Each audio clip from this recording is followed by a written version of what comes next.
Welcome.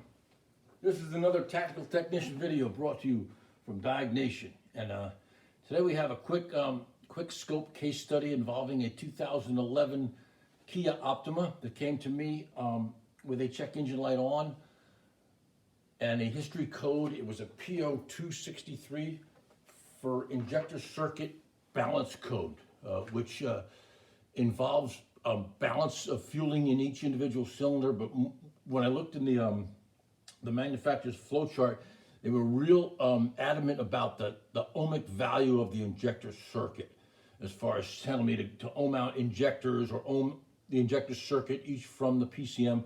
So I took a little different venue. I went in and I decided to use an amp clamp on this circuit, and I didn't really disconnect anything. Basically what I did is I found a good connector right in front of the engine that had all the injector wires, and I was able to scope it there. We're going to be looking at two channels. Basically, here's your schematic. Take a screenshot of this and I'll explain it. Let me get this so you can read it.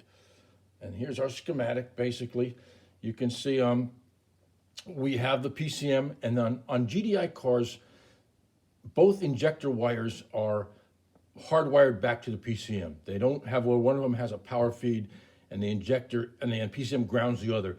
And they both have positive and negative drivers. As you can see there in your schematic, you'll see the plus and the minus per each injector at the PCM. We have two scope channels. I'm basically at that connector, and what I did was I took the amp clamp and I ran 4 wires through the amp clamp. It had enough diameter in the jaws, and I found the 4 positive wires from the PCM so I can keep uniformity in my current ramp. So you can see it right there. It's kind of symbolic. You see that the amp clamp to the right of injector 4. That's basically just a symbol that I was clamping 4 wires with that particular amp clamp at the positive feed only. The second channel green is on the positive feed, the voltage feed for injector number 1. So as you can see that, just take a screenshot, and now we'll start to go to the scope. So here we go to the scope, and I'll take a look where we are. We have, let me kind of make this. Here's, I'll key in on a fire cycle right here. And here is cylinder 1. That is cylinder 1's, the positive voltage feed to 1. And there is the current flowing through injector 1. There, we go 1, 3, 4, 2. But we also notice that we have another. We're still scoped to cylinder 1, and that thing reappears on 4 when 4 is actually flowing fuel. This is still a sequentially injected engine. The way, and I'm going to explain this the best I can, the way GDI cars fire, they the positive feed to 2 of the cylinders comes from a common driver within the PCM.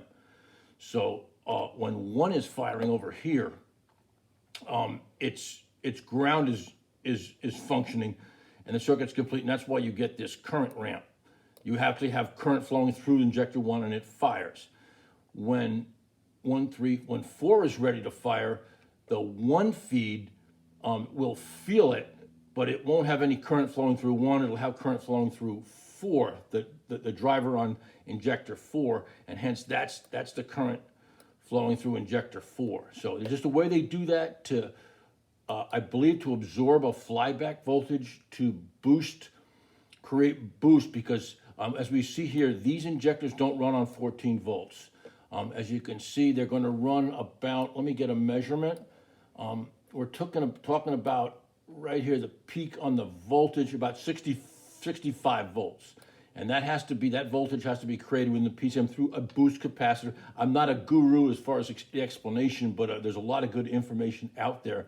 So that's basically why they have that extra pulse on. This is still scoped to number 1, but 4 is also seeing it. 4 is also seeing a ground on its other terminal. As you see on your schematic, its positive and its negative terminal is grounding. That's why you have a complete circuit through 4 here. But anyway, here is our capture, and basically what I did here, I just wanted to look at the particulars. I didn't see any problem with this. I scoped it. If I had an injector where the resistance was out, I would definitely see it with a current ramp, because I'd see, some issues with the amount of current, the shape, if a circuit was missing. So nonetheless, I looked at all 4 injectors, and I could not see a problem. The problem was intermittent. I could not get it to act up at this time. This is a lot better than using an ohmmeter, a lot quicker, and it's more unintrusive. Basically, we're going to eavesdrop on the circuit and watch it, but let's just take a look at one more look at the a kind of a fine look at each. We'll look at one in particular. You can see here the shape of it. It is nothing like a saturated switch injector. They have pilot injections, and the way the fuel gets in there, as you can see, the blue is the current, and the lime is the actual voltage. And right here, it's very different than a non-GDI injector, and it's just something we're going to start to see a lot of, because these cars, I think by around 2017, it might have been mandatory for the OEMs to come out with GDI. So a lot of the fuel mixture on the GDI cars contingent upon the fuel pressure, not just the pulse width of the injector like a non-GDI car. Something to be mindful of. So as we diagnose these, we want to look at the pressure PIDs, the desired pressure, and the actual pressure, and things like that. But this is just a scope capture of 2 channels of a current ramp of all 4 injectors.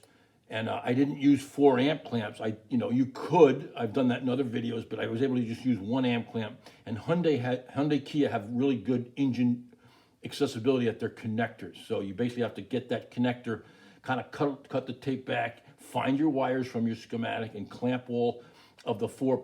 Or I could have done the negative wire. I just want to keep uniformity, so you have your current going in one direction for all the injectors. Anyway, thanks for watching.